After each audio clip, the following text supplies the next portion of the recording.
The key fob blinked red in my hand. I pressed it again, watching the light flash 3 times before dying completely. Through the glass doors of Quinlan Glassworks, a receptionist I'd never seen before stared at me with wide, nervous eyes and mouthed something I couldn't hear. 2 security guards appeared behind her and slid the deadbolt into place with a heavy click that echoed across the empty parking lot. My phone buzzed in my pocket. I pulled it out and read the email that had just arrived. Effective immediately, your access is suspended pending review. The message had no signature, just a generic HR header I'd never seen before. I looked up from my screen and saw my sister Tessa standing in the lobby, wearing our mother's silver pin on her blazer. The same pin Mom had fastened to my collar on my first day working the factory floor when I was 16 years old. Tessa adjusted the pin carefully, caught my eyes through the glass, and smiled. Not a warm smile. Not a sisterly smile. A winner's smile. The smile of someone who'd just won something important. Family first, right, she called through the door, loud enough for me to hear through the thick glass. Then she turned her back and walked toward the executive offices. My offices. The offices where I'd spent the last year holding this company together. I stood there holding my coffee, watching steam rise into the cold Milwaukee morning, and felt my entire world tilt sideways. My name was Mara Quinlan. I was 34 years old. Until 3 minutes ago, I was the operations director of Quinlan Glassworks, the company my grandfather had built in 1962 with his own hands and his last dollar.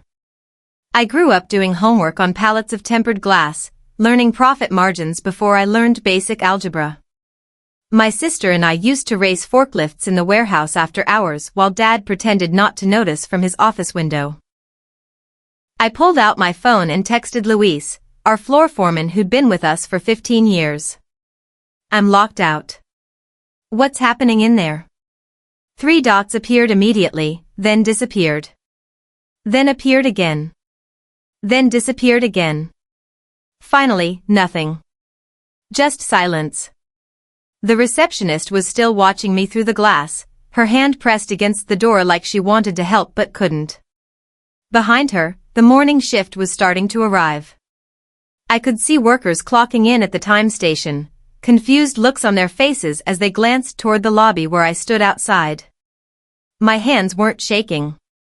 That surprised me more than anything. My chest felt tight and my heart was pounding hard enough to make my ribs ache, but my hands were perfectly steady. I opened my voice recorder app and pressed the red button. Thursday, April 7th, 7:03 in the morning. Locked out of Quinlan Glassworks without cause or warning. No prior documentation provided. I walked slowly to my car and sat in the driver's seat with the door hanging open. The title of my situation kept running through my head like a breaking news headline scrolling across a screen. My sister locked me out of our family business. Then she learned who owned 60% of the shares. I said the words out loud, testing them, trying to make them feel real in my mouth. They didn't feel real.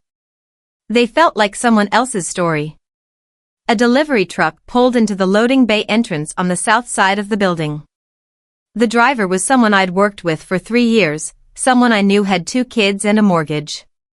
He looked confused when a worker I didn't recognize redirected him to a side entrance I'd never seen us use before. New policy, I heard the worker say. New policy. New management. New procedures. New queen of the castle, and I wasn't invited to the coronation. My phone buzzed again with another email, this time from IT. Your company email account has been deactivated. Please return all company property to Human Resources by end of business Friday. I'd built the Human Resources department from nothing. Now they were sending me form letters like I was a stranger. I reached into my bag and pulled out a thick manila folder. The label on the tab read "Just in case" in my mother's careful handwriting. Last winter, while my father was in rehabilitation at Mercy Hospital learning how to hold a pencil again after his massive stroke, my mother and I spent every Thursday afternoon in the oncology ward on the 3rd floor. The chemotherapy made her hands shake and her stomach turn, but her mind stayed sharp as broken glass. We sat in those uncomfortable blue vinyl chairs while poison dripped slowly into her veins, and we rebuilt the company's share structure that my grandfather had left messy and my father had let drift even messier over the years. "If something happens to your dad," Mom had said one afternoon, her voice quiet but firm and clear, "Tessa will move fast. She's always been the fast one. You're careful, and that's good for business, but careful doesn't win when someone's already running toward the finish line." She'd made me promise to see her estate attorney, a sharp woman named Priya who wore perfect suits and never smiled at anyone. Together, the three of us drafted a trust instrument with one very specific clause buried in the middle. If I was removed from employment without documented cause, or when I turned 35 years old, whichever event came first, all voting rights for shares held in the family trust would consolidate to me for 3 years. Not ownership of the shares themselves. Just control. Just voting rights. Just enough time to steady a ship in rough water. I drove across the street to the coffee shop and ordered another cup I knew I wouldn't drink. My laptop was still sitting in my office, but I'd backed up everything important to the cloud storage last month when I started noticing small things that didn't add up. Vendor invoices being routed to strange email addresses. Meetings about company strategy that I wasn't invited to anymore. The way Tessa had started calling our manufacturing plant legacy equipment in conversations and talking constantly about modernization and pivoting to new markets. I logged into my personal email account and found what I was looking for in my saved folder. A board memo from 3 days ago, dated Monday, forcing me onto administrative leave for ongoing performance concerns requiring immediate review. It was signed by our board secretary, Aunt Vivian, and countersigned by our corporate secretary, Mrs. Howell. I stared at Mrs. Howell's signature for a long time, tracing the loops with my eyes. She'd taught me cursive handwriting in 3rd grade. She'd made me practice writing my full name 100 times until I got every letter exactly right. Mrs. Howell had died in March from a heart attack. I'd carried flowers at her funeral and helped her daughter clean out her office. That signature on the memo was traced over, printed out, and scanned back in. Forged. Faked. I forwarded the PDF file to my personal account and to Priya with the subject line, "Is this fraud?" My phone started ringing within 30 seconds. Tessa's name appeared on the screen.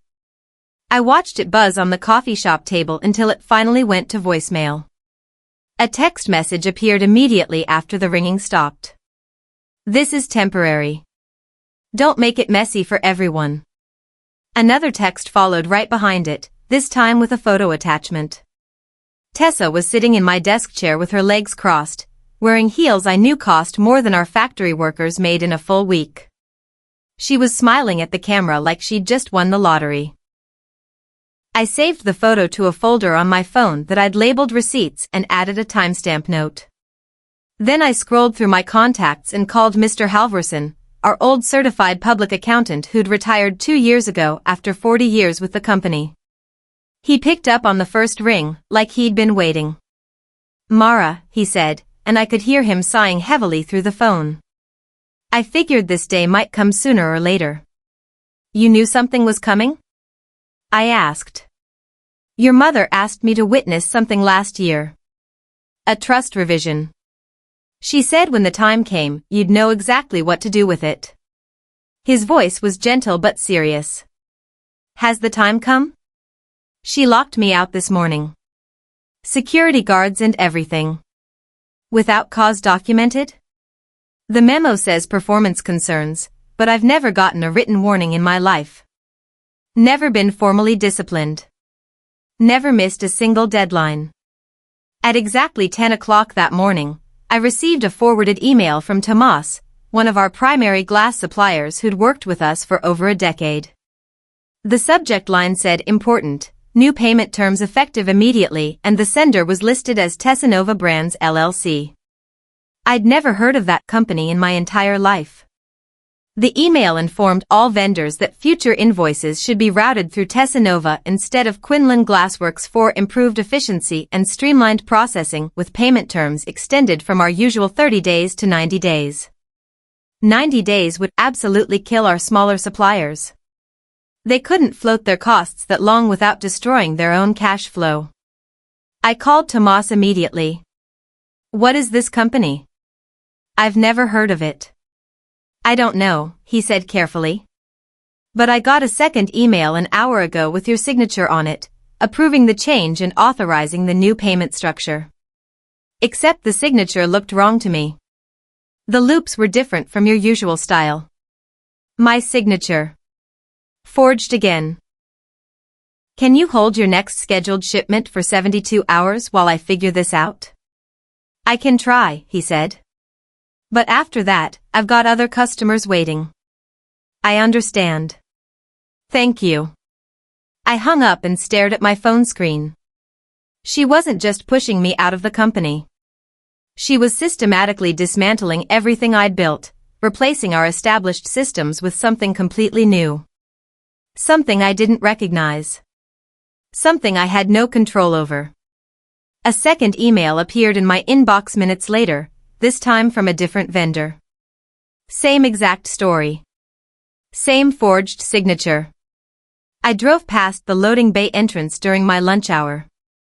Luis was out there directing an incoming truck, moving pallets with the forklift, but when he saw my car slowing down, he looked away fast. Too fast. My stomach twisted into a knot. That night around 9 o'clock, he texted me from his wife's phone instead of his own. "They told the whole crew this morning that saying your name equals insubordination. They cut all overtime starting today. People are really scared about their jobs." I sat in my apartment reading that message over and over again, maybe 10 times. Fear was what destroyed a workforce from the inside. Not long hours. Not physically hard jobs. Not demanding quotas. Fear that their income could vanish overnight if they backed the wrong person in a power struggle. I'd seen it happen at other manufacturing plants around Milwaukee. Workers started quietly looking for new jobs, stopped caring about quality control, stopped trusting anyone in management. I typed back carefully. "Trust the clock." Luis sent back a question mark. "Just trust it," I wrote. "I can't say more right now." I didn't know if he understood what I meant, but I couldn't risk saying anything else. Not yet. Not until I knew for certain who else might be reading our messages. I pulled out the thick folder Mom had left me and spread all the papers across my kitchen table. The trust instrument was intimidating, legal-sized pages covered in dense words that made my eyes hurt. But buried deep in Section 7, Subsection 3, was the trigger clause Mom had written. Friday morning, my phone rang at 8 sharp. Arjun from First Lake Bank, our primary lender for over 20 years. "Mara, I need to ask you something serious, and I need you to tell me the absolute truth." His voice was tight and strained. "Did you personally authorize a refinance application using the manufacturing plant and the land underneath it as collateral?" My blood went completely cold. The land alone was worth millions. No. Absolutely not. I didn't think so, but I had to ask directly. "We received official paperwork yesterday afternoon with a board resolution attached as supporting documentation. Your signature is on the authorization form." "It's forged, Arjun." "I never signed anything." Long silence on the line. Then he said quietly, "Can you prove that claim?" "Yes. I can prove it conclusively." "How fast can you put together documentation?" "I can have a complete fraud package delivered to you by Monday morning first thing." "Do it." "And Mara?" He paused for a long moment. "That land your grandfather bought is worth $8 million now, maybe more. If this refinance somehow goes through, someone could sell the property out from under the company and walk away with cash. Don't let that happen to your family." I called Priya the second I hung up with Arjun. Then I called Mr. Halvorsen. I need you both tonight. I need a notary. This is happening now. By 6 o'clock that evening, we were all sitting in Priya's downtown office with documents spread across the conference table like evidence at a crime scene. Late Friday night, a new email arrived in my personal inbox. No sender name, just a subject line that read, "You didn't hear this from me." The message body was completely blank, but there were 2 file attachments at the bottom. Screenshots.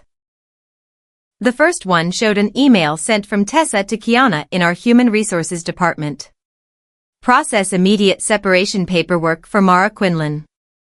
Mark the termination as for cause and cite ongoing performance issues and insubordination. The second screenshot was sent exactly 30 minutes after the first one.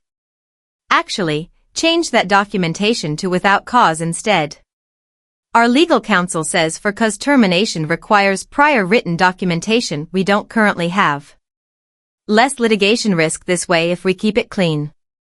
I read both screenshots 3 times in a row. They'd been planning to fire me for cause, which would have meant no unemployment benefits, no severance package, no legal protection whatsoever. But someone in their planning group had panicked at the last second. Someone had suddenly realized they didn't actually have any proof of poor performance. So they'd switched the paperwork to without cause instead. Without cause meant wrongful termination. Without cause meant I had legal standing. Without cause meant the trust trigger clause was completely valid and enforceable. Without cause meant Tessa had just loaded the gun, chambered the round, and handed it directly to me. I forwarded both screenshots to Priya immediately. Her response came back within 60 seconds. "This is your smoking gun. Don't delete anything. Back up everything to 3 different locations right now." Saturday morning, I heard knocking on my apartment door. I looked through the peephole and saw Deshaun, the city fire inspector, standing in the hallway holding an official clipboard. "Got a minute to talk?" he asked when I opened the door. We sat down at my kitchen table. He slid a formal violation notice across to me. "The main furnace permit at your plant expired without renewal. Someone on your team missed the deadline." "When did it expire?" "February 15th. I closed my eyes and felt my stomach drop. February was when Tessa had organized an elaborate brand photo shoot with sparklers and dramatic lighting in the cold shop for her social media presence. I'd been dealing with a busted conveyor belt that week and hadn't even noticed the permit paperwork. What happens now with the violation?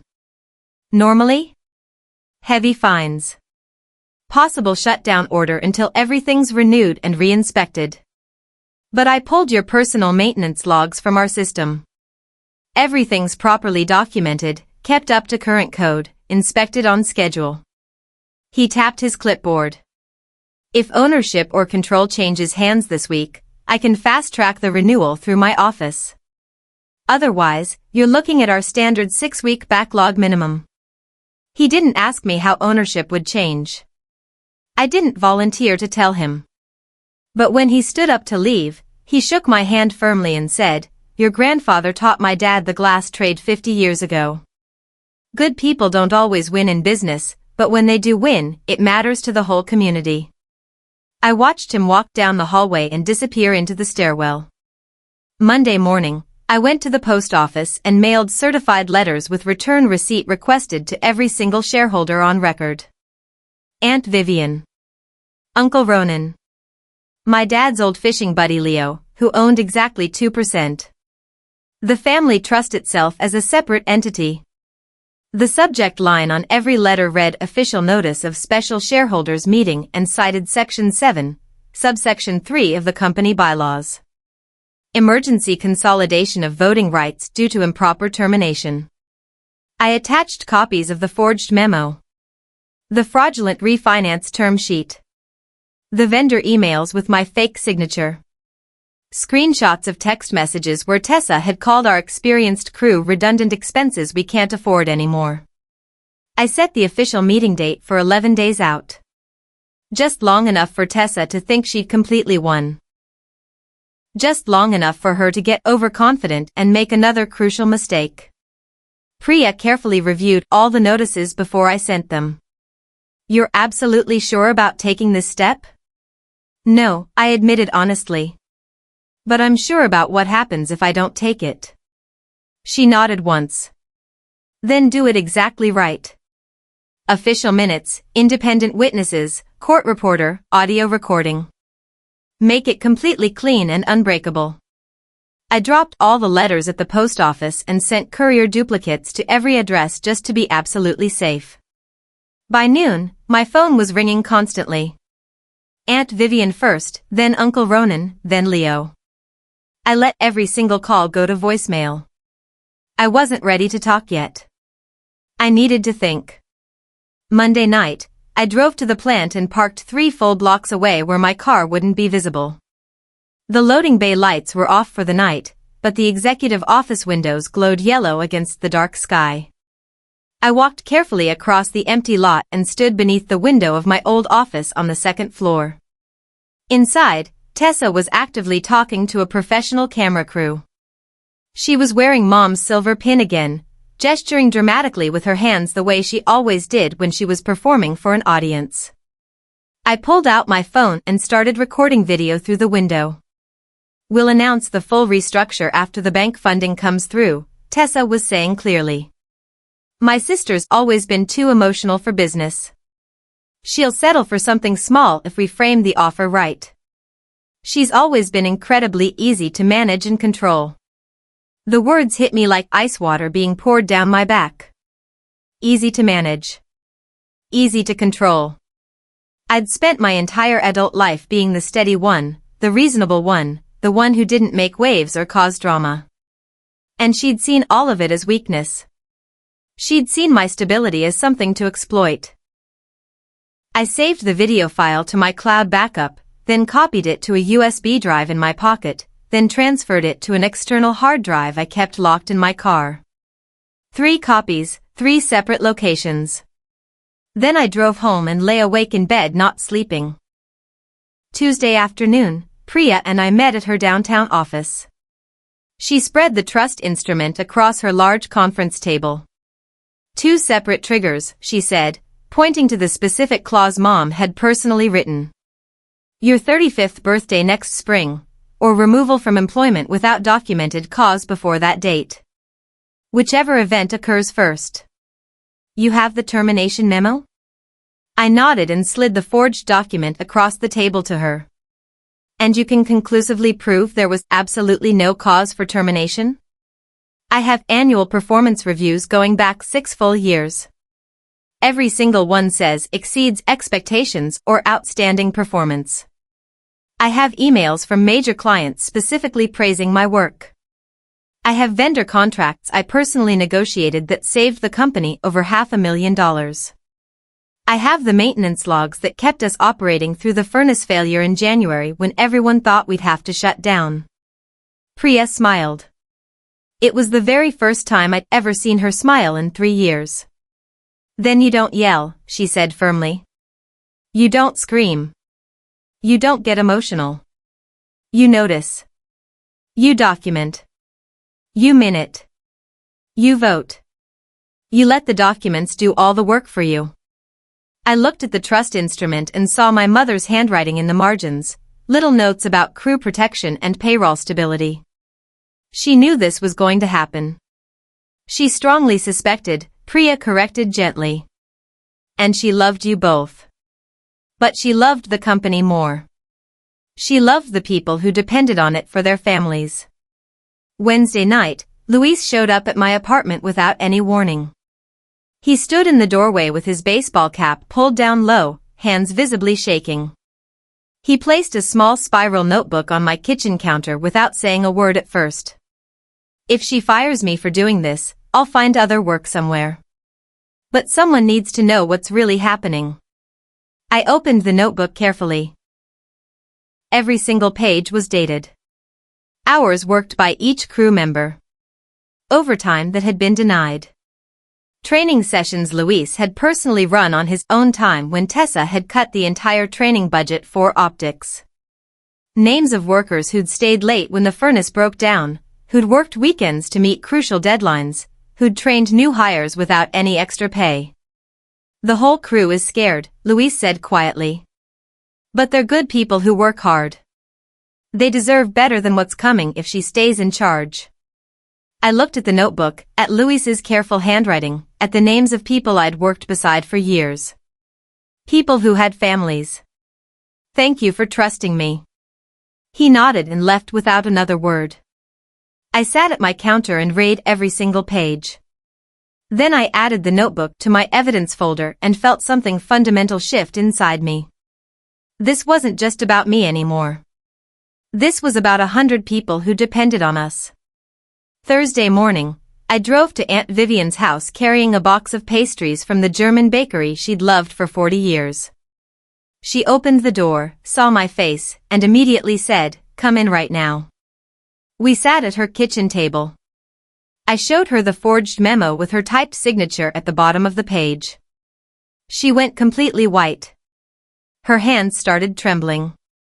"I never signed this document." "I know you didn't." "She forged my name? And Mrs. Howell's name? The woman who taught both of you cursive handwriting?" "Yes. Both signatures are forged." Vivian picked up her phone with shaking hands and called Uncle Ronan on speaker. "We have a family meeting scheduled for next week," she said when he answered. "And when we get there, we vote the way your sister would have voted if she were still alive. We keep the lights on. We keep people employed and families fed." Ronan was quiet for a long moment. Then he said slowly, "What exactly did Tessa do?" "She tried to erase Mara from the company. And she forged my signature on official documents to do it." "Then we fix it," Ronan said. His voice was steady and cold as winter. "Meeting day, we do exactly the right thing." Vivian hung up and looked directly at me. "Your mother saw this coming a year ago. She told me, watch Tessa carefully. She's hungry for something." I didn't listen hard enough. Friday afternoon, Arjun from First Lake Bank called my cell phone. "The refinance application is officially paused pending board verification. I need official minutes from your upcoming shareholders meeting." His voice was careful and extremely professional. "And Mara? We received your fraud documentation package.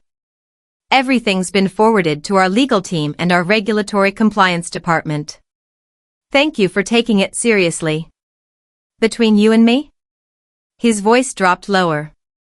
"Your sister's in real trouble. The kind of trouble that doesn't go away with an apology." I hung up and opened Tessa's social media accounts. She'd posted a photo from an expensive wine tasting just an hour ago. "To new beginnings and fresh starts," the caption read. She was smiling wide, wearing Mom's silver pin prominently, surrounded by people I didn't recognize. Comments were already rolling in fast. Most of them were supportive and congratulatory. A few people asked where I was. Tessa hadn't responded to any of those questions. I took a screenshot and sent it to the City Grant Committee. We'd received a substantial small business energy credit last year that was specifically contingent on maintaining union jobs and local hiring practices. The committee chair replied within an hour. "We'll be attending your shareholder meeting in person to verify compliance with grant conditions." I closed my laptop and let myself feel something that wasn't fear for the first time in over a week. Saturday morning, Tessa texted me directly for the first time. "You can come back as a consultant if you want. Half your old salary, flexible hours. Or we'll buy you out at a fair number and you sign a standard NDA. Your choice. Let me know by Monday." I stared at the message for a long time. Half salary for the job I'd been doing at full capacity for 6 years. A buyout that was probably 20 cents on the dollar of actual value. A non-disclosure agreement so I couldn't tell anyone what had really happened. I typed back slowly, "I'll take my full salary and the truth instead." 3 dots appeared, then disappeared. Then a new photo came through. My office shelf, completely empty. The spot where Mom's ceramic robin used to sit was bare. Just dust and a perfect square outline where the base had been for years. Oops, Tessa wrote. Accidents happen. I put my phone down and cried in my car in the parking garage where absolutely no one could see me. Not because of the robin itself. Because I finally understood that my sister wasn't just ambitious or ruthless or competitive. She was genuinely cruel. And cruelty required a completely different kind of response than I'd been planning. Sunday afternoon, I got a message from Mina, the new receptionist who'd mouthed sorry through the glass. We met at a public park near her apartment building. She handed me a sealed envelope without saying a word. Inside was a printout of an email from Tessa directly to IT. Full wipe of Mara Quinlan's email account, including off-server backup. I want every file she ever touched completely gone by Monday morning. I'd already backed everything up to cloud storage last month, but seeing the order in writing made my stomach turn over. Why are you giving me this? Mina looked at the ground. My mom worked at Quinlan for 20 years before she retired. You personally gave her Christmas bonuses when company money was tight. You kept her health insurance active when she got sick with cancer. She met my eyes. Tessa wouldn't even learn my first name. I forwarded the email to Priya, then to Arjun at the bank. His response was immediate and brief. Thank you for the update. This will be included in our formal review. I drove home feeling like puzzle pieces were finally clicking into their proper places. Monday morning arrived cold and perfectly clear. Meeting day. I got to the plant at exactly 7 in the morning and walked past the locked front doors to the loading bay entrance, which was still keyed to my old security badge. Inside, the conference room smelled like hot glass and machine oil bleeding through the vents from the factory floor below. I set up folding chairs in neat rows and arranged documents on the long table. The trust instrument. The forged memo.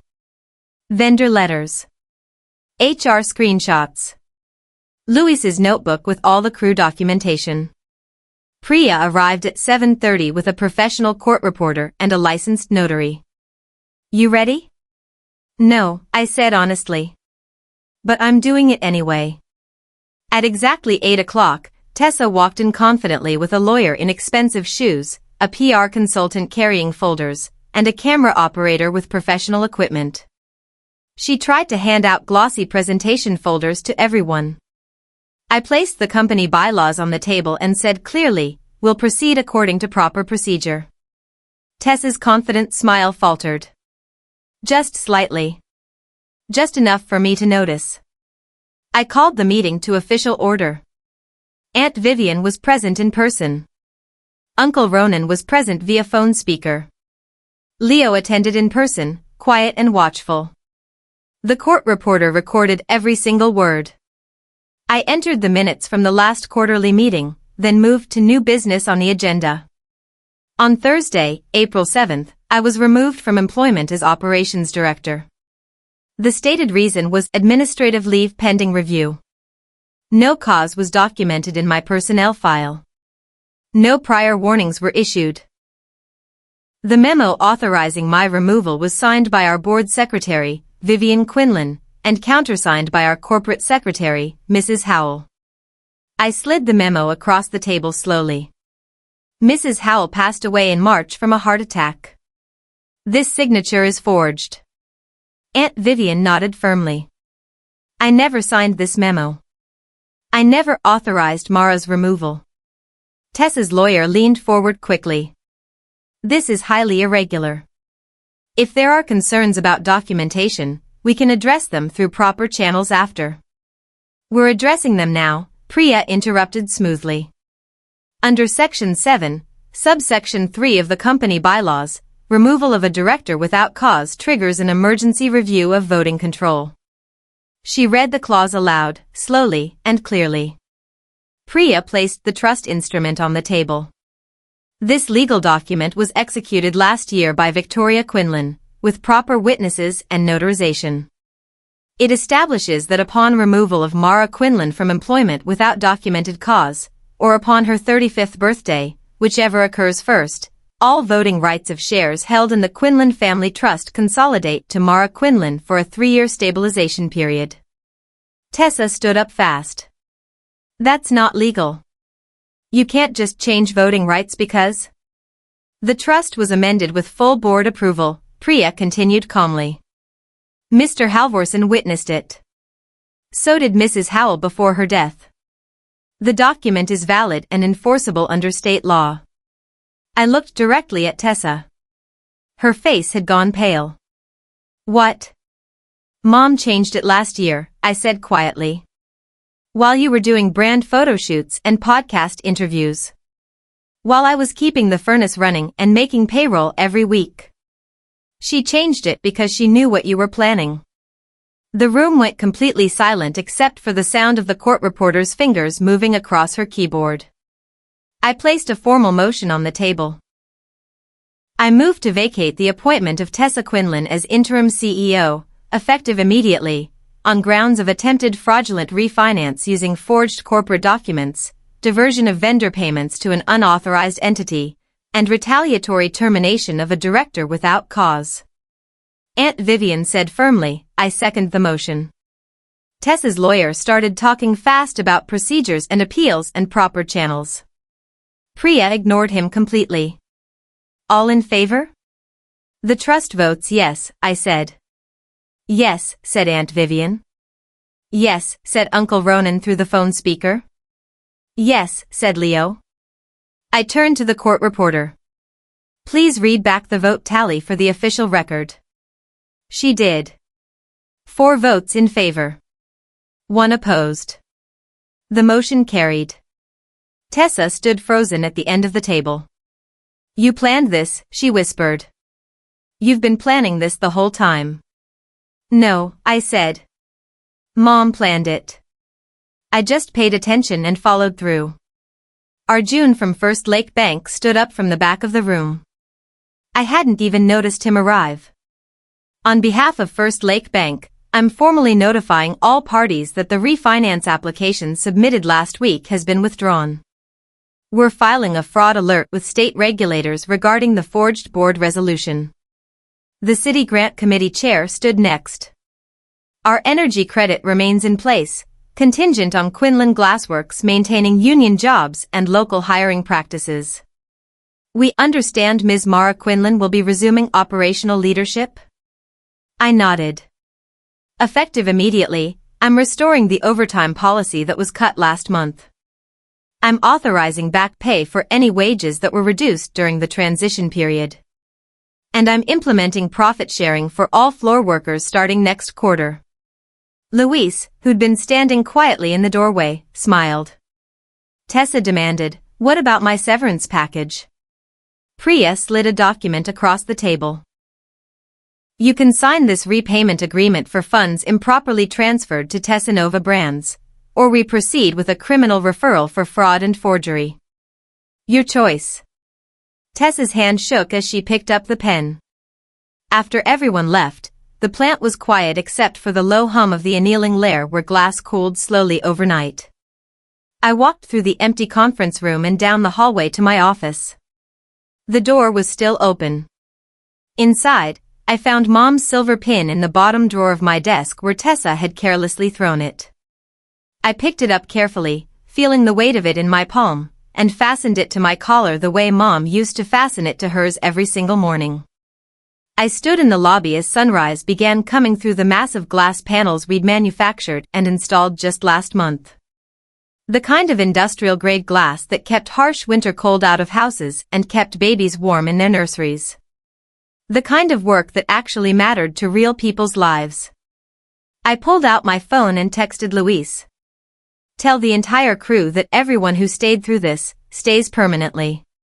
Profit sharing starts next quarter like I promised. And we're hiring 6 new people next week to properly cover the overtime. His response came back immediately. They'll be glad to hear it. Thank you. Tessa signed her official resignation in the conference room with just the 2 of us present. No cameras recording. No witnesses watching. No dramatic confrontation. Just a plain legal pad sitting between us on the table like a border neither of us would ever cross again. I could have made this place into something really big, she said quietly, not looking at me. It already was something, I replied. You just couldn't see it because you were looking in the wrong direction. I walked to the main entrance and opened both glass doors wide, letting in the cold spring air that smelled like morning dew and glass dust and fresh starts.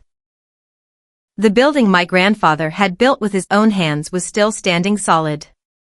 The crews who depended on steady paychecks were still working the floor. The family business hadn't shattered into pieces. The parts that were supposed to hold strong had held. I took Mom's pin and hung it in the lobby display case where morning light caught the silver just right and threw small rainbow colors across the polished floor like a promise being kept. Then I walked through the security door and onto the factory floor where the real work of the day was already beginning, where it had always belonged, where I belonged.